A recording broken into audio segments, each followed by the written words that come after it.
Introducción a la epístola del apóstol San Pablo a los Colosenses. El apóstol Pablo se identifica a sí mismo como el autor, junto con Timoteo, quien posiblemente le sirvió como escriba en la redacción. El apóstol escribió esta carta durante su primer encarcelamiento en Roma. Junto con Filemón, Filipenses y Efesios, Colosenses suele clasificarse como la epístola de la prisión. Las cuatro comparten vínculos personales que llevan a esta conclusión. Colosas estaba situada en el extremo sudoeste de Asia Menor, en lo que entonces era la provincia romana de Asia. Hierápolis y Laodicea se hallaban a pocos kilómetros de distancia. Las tres estaban en el valle del río Licus. Por la región atravesaba un camino importante que iba desde Éfeso hacia el este. 18 kilómetros al sur de Laodicea se encontraba Colosas. Ya alrededor del 450 a.C., la ciudad era conocida como el centro comercial famoso por las lanas teñidas de rojo. No obstante, el establecimiento de Laodicea condujo a la declinación de la prosperidad de Colosas. Poco después que Pablo escribiera Colosenses, un terremoto devastó todo el valle del río Licus, y esto probablemente puso fin a la ocupación de la ciudad. Aún existen ruinas visibles, incluyendo un teatro pequeño en el extremo sudeste de la ciudad. La región incluía una mezcla de personas nativas de la zona, griegos, romanos y judíos.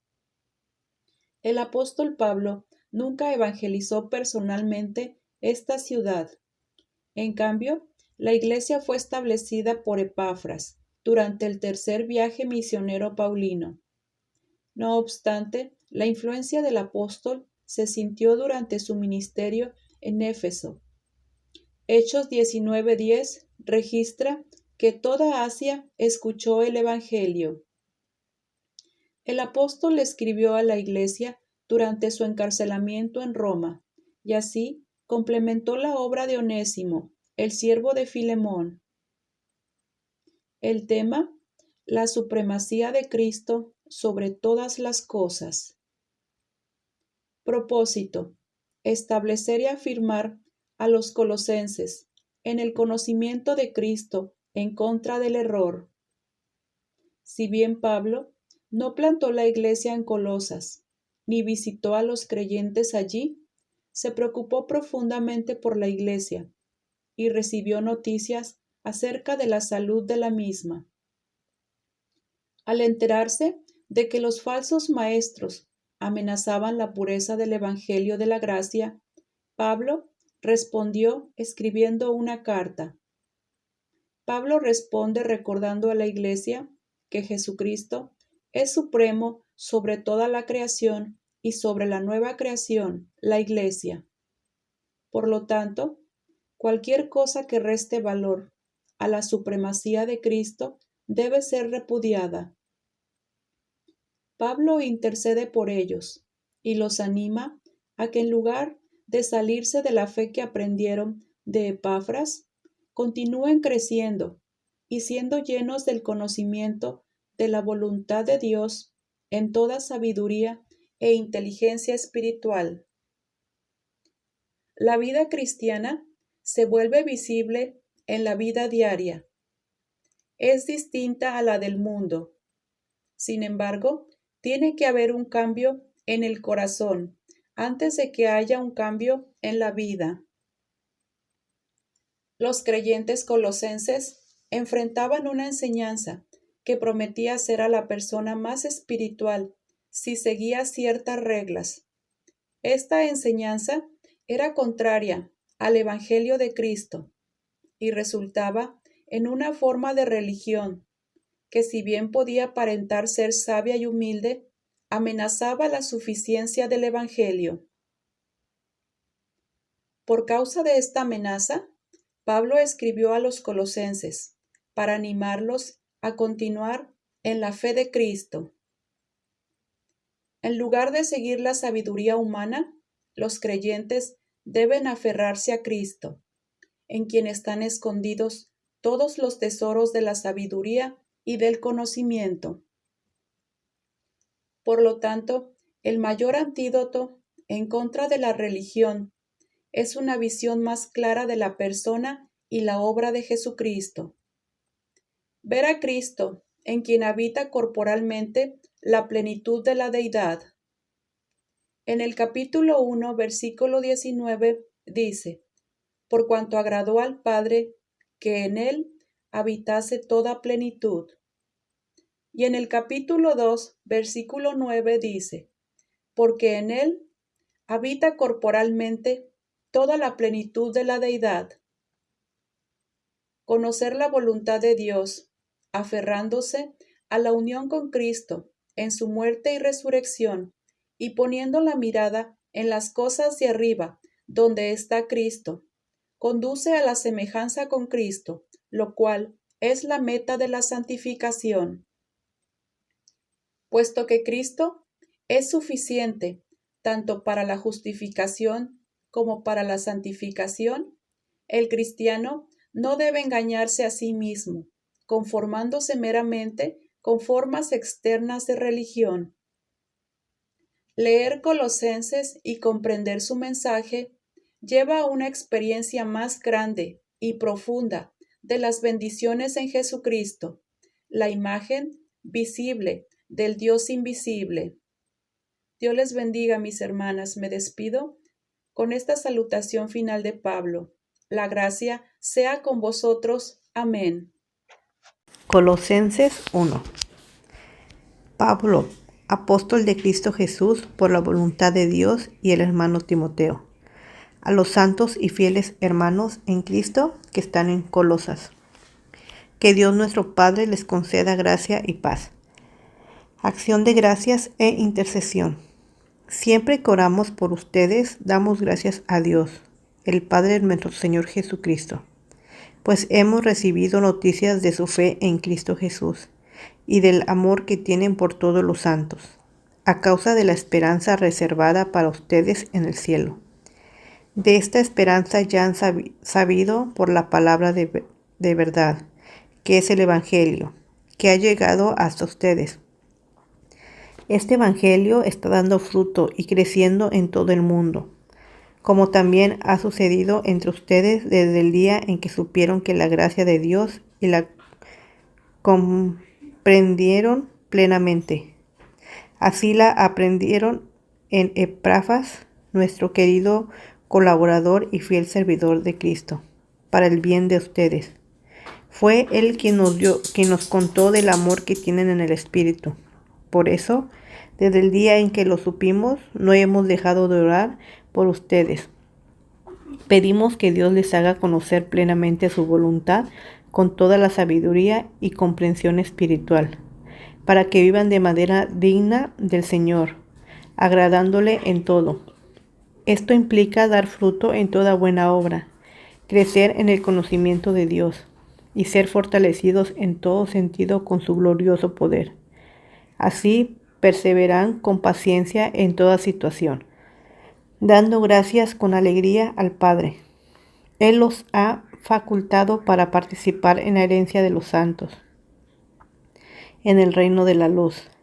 Él nos libró del dominio de la oscuridad y nos trasladó al reino de su amado Hijo, en quien tenemos redención, el perdón de pecados, la supremacía de Cristo. Él es la imagen del Dios invisible, el primogénito de toda creación, porque por medio de Él fueron creadas todas las cosas, en el cielo y en la tierra, visibles e invisibles, sean tronos, poderes, principados o autoridades. Todo ha sido creado por medio de Él y para Él. Él es anterior a todas las cosas, que por medio de Él forman un todo coherente. Él es la cabeza del cuerpo, que es la Iglesia. Él es el principio, el primogénito de la resurrección, para ser en todo el primero, porque Dios le agradó habitar en él con toda su plenitud, y por medio de él reconciliar consigo todas las cosas, tanto como las que están en la tierra como las que están en el cielo, haciendo la paz mediante la sangre que derramó en la cruz. En otro tiempo ustedes, por su actitud y sus malas acciones, estaban alejados de Dios y eran sus enemigos. Pero ahora Dios, a fin de presentarlos santos, intachables e irreprochables delante de Él, los ha reconciliado en el cuerpo mortal de Cristo, mediante su muerte, con tal de que se mantengan firmes en la fe, bien cimentados y estables, sin abandonar la esperanza que ofrece el Evangelio. Este es el Evangelio que ustedes oyeron y que ha sido proclamado en toda la creación debajo del cielo, y del que yo, Pablo, he llegado a ser servidor. Trabajo de Pablo por la Iglesia. Ahora me alegro en medio de mis sufrimientos por ustedes, y voy completando en mí mismo lo que falta de las aflicciones de Cristo, en favor de su cuerpo, que es la Iglesia. De esta llegué a ser servidor, según el plan que Dios me encomendó para ustedes, el dar cumplimiento a la palabra de Dios, anunciando el misterio que ha mantenido oculto por siglos y generaciones, pero ahora se ha manifestado a sus santos. A estos Dios se propuso dar a conocer cuál es la gloriosa riqueza de este misterio entre las naciones, que es en Cristo en ustedes, la esperanza de gloria. A este Cristo proclamamos, aconsejando y enseñando con toda sabiduría a todos los seres humanos, para presentarlos a todos perfectos en Él. Con este fin trabajo y lucho, fortalecido por el poder de Cristo que obra en mí. Colosenses capítulo 2. Porque quiero que sepáis cuán gran lucha sostengo por vosotros y por los que están en la Odisea, y por todos los que nunca han visto mi rostro, para que sean consolados sus corazones, unidos en amor, hasta alcanzar todas las riquezas de pleno entendimiento, a fin de conocer el misterio de Dios el Padre y de Cristo, en quien están escondidos todos los tesoros de la sabiduría y del conocimiento. Y esto lo digo para que nadie os engañe con palabras persuasivas, porque aunque estoy ausente en cuerpo, no obstante en espíritu estoy con vosotros, gozándome y mirando vuestro buen orden y la firmeza de vuestra fe en Cristo. Por tanto, de la manera que habéis recibido al Señor Jesucristo, andad en Él, arraigados y sobreedificados en Él, y confirmados en la fe, así como habéis sido enseñados, abundando en acciones de gracias. Plenitud de vida en Cristo. Mirad que nadie os engañe por medio de filosofías y huecas sutilezas, según las tradiciones de los hombres, conforme a los rudimentos del mundo y no según Cristo, porque en Él habita corporalmente toda la plenitud de la deidad, y vosotros estáis completos en Él, que es la cabeza de todo principado y potestad. En Él también fuisteis circuncidados con circuncisión no hecha a mano, al echar de vosotros el cuerpo pecaminoso carnal en la circuncisión de Cristo, sepultados con Él en el bautismo, en el cual fuisteis también resucitados con Él, mediante la fe en el poder de Dios que le levantó de los muertos.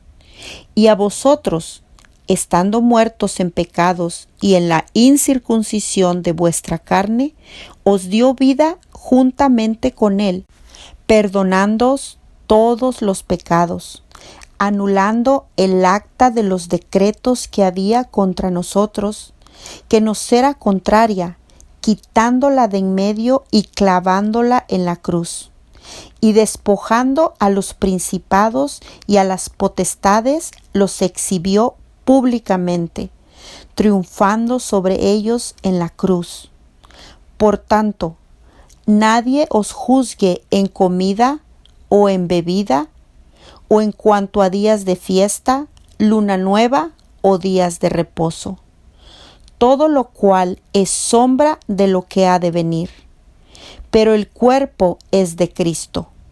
Nadie os prive de vuestro premio, afectando humildad y culto a los ángeles, entremetiéndose en lo que no ha visto, vanamente hinchado por su propia mente carnal, y no haciéndose de la cabeza en virtud de quien todo el cuerpo, nutriéndose y uniéndose por las coyunturas y ligamentos, crece con el crecimiento que da Dios. Pues si habéis muerto con Cristo en cuanto a los rudimentos del mundo, ¿por qué, como si vivieseis en el mundo, os sometéis a preceptos tales como no manejes, ni gustes, ni aun toques, en conformidad a mandamientos y doctrinas de hombres, cosas que todas se destruyen con el uso? Tales cosas tienen a la verdad cierta reputación de sabiduría en culto voluntario, en humildad y en duro trato del cuerpo, pero no tienen valor alguno contra los apetitos de la carne. Colosenses capítulo 3. Sí, pues habéis resucitado con Cristo, buscad las cosas de arriba, donde está Cristo sentado a la diestra de Dios. Poned la mira en las cosas de arriba, no en las de la tierra, porque habéis muerto y vuestra vida está escondida con Cristo en Dios. Cuando Cristo vuestra vida se manifieste, entonces vosotros también seréis manifestados con Él en gloria. La vida antigua y la nueva. Haced morir, pues, lo terrenal en vosotros: fornicación, impureza, pasiones desordenadas, malos deseos y avaricia, pues es idolatría, cosas por las cuales la ira de Dios viene sobre los hijos de desobediencia, en las cuales vosotros también anduvisteis en otro tiempo cuando vivías en ellas. Pero ahora dejad también vosotros todas estas cosas: ira, enojo, malicia, blasfemia, palabras deshonestas de vuestra boca. No mintáis los unos a los otros, habiéndoos despojados del viejo hombre con sus hechos, y revestido del nuevo, el cual conforme a la imagen del que lo creó se va renovando hasta el conocimiento pleno, donde no hay griego ni judío, circuncisión ni incircuncisión, bárbaro ni escita, siervo ni libre, sino que Cristo es el todo y en todos. Vestíos pues como escogidos de Dios, santos y amados, de entrañable misericordia, de benignidad, de humildad, de mansedumbre, de paciencia, soportándoos unos a otros y perdonándoos unos a otros, si alguno tuviere queja contra otro, de la manera que Cristo os perdonó, así también hacedlo vosotros. Y sobre todas estas cosas vestíos de amor, que es el vínculo perfecto. Y la paz de Dios gobierne en vuestros corazones, a la que asimismo fuisteis llamados en un solo cuerpo, y sed agradecidos. La palabra de Cristo more en abundancia en vosotros, enseñándoos y exhortándoos unos a otros en toda sabiduría, cantando con gracia en vuestros corazones al Señor con salmos e himnos y cánticos espirituales. Y todo lo que hacéis, sea de palabra o de hecho, hacedlo todo en el nombre del Señor Jesús, dando gracias a Dios Padre por medio de Él. Deberes sociales de la nueva vida. Casadas, estad sujetas a vuestros maridos, como conviene en el Señor. Maridos, amad a vuestras mujeres y no seáis ásperos con ellas. Hijos, obedeced a vuestros padres en todo, porque esto agrada al Señor. Padres, no exasperéis a vuestros hijos para que no se desalienten. Siervos, obedeced en todo a vuestros amos terrenales, no sirviendo al ojo como los que quieren agradar a los hombres, sino con corazón sincero, temiendo a Dios. Y todo lo que hagáis, hacedlo de corazón, como para el Señor y no para los hombres, sabiendo que del Señor recibiréis la recompensa de la herencia, porque en Cristo el Señor servís. Mas el que hace injusticia recibirá la injusticia que hiciere, porque no hay acepción de personas. Colosenses capítulo 4. Amos, haced lo que es justo y recto con vuestros siervos, sabiendo que también vosotros tenéis un amo en los cielos. Perseverad en la oración, velando en ella con acción de gracias, orando también al mismo tiempo por nosotros, para que el Señor nos abra puerta para la palabra, a fin de dar a conocer el misterio de Cristo, por el cual también estoy preso, para que lo manifieste como debo hablar. Andad sabiamente para con los de afuera, redimiendo el tiempo. Sea vuestra palabra siempre con gracia, sazonada con sal, para que sepáis cómo debéis responder a cada uno. Salutaciones finales. Todo lo que a mí se refiere, os lo hará saber Tíquico, amado hermano y fiel ministro, y consiervo en el Señor, el cual he enviado a vosotros para esto mismo, para que conozca lo que a vosotros se refiere, y conforte vuestros corazones. Con Onésimo, amado y fiel hermano, que es uno de vosotros. Todo lo que acá pasa, os lo harán saber. Aristarco, mi compañero de prisiones, os saluda, y Marcos, el sobrino de Bernabé, acerca del cual habéis recibido mandamientos. Si fuere a vosotros, recibidle. Y Jesús, llamado Justo, que son los únicos de la circuncisión que me ayudan en el reino de Dios, y han sido para mí un consuelo. Os saluda Epafras, el cual es uno de vosotros, siervo de Cristo, siempre rogando encarecidamente por vosotros en sus oraciones, para que estéis firmes, perfectos y completos en todo lo que Dios quiere. Porque de él doy testimonio de que tiene gran solicitud por vosotros y por los que están en la Odisea y los que están en Hierápolis. Os saluda Lucas, el médico amado, y Demas. Saludad a los hermanos que están en la Odisea, y a Ninfas, y a la iglesia que está en su casa. Cuando esta carta haya sido leída entre vosotros, haced que también se lea en la iglesia de los laodicenses, y que la de la Odisea la leáis también vosotros. Decid a Arquipo, mira que cumplas el ministerio que recibiste en el Señor. La salutación de mi propia mano, de Pablo. Acordaos de mis prisiones. La gracia sea con vosotros. Amén.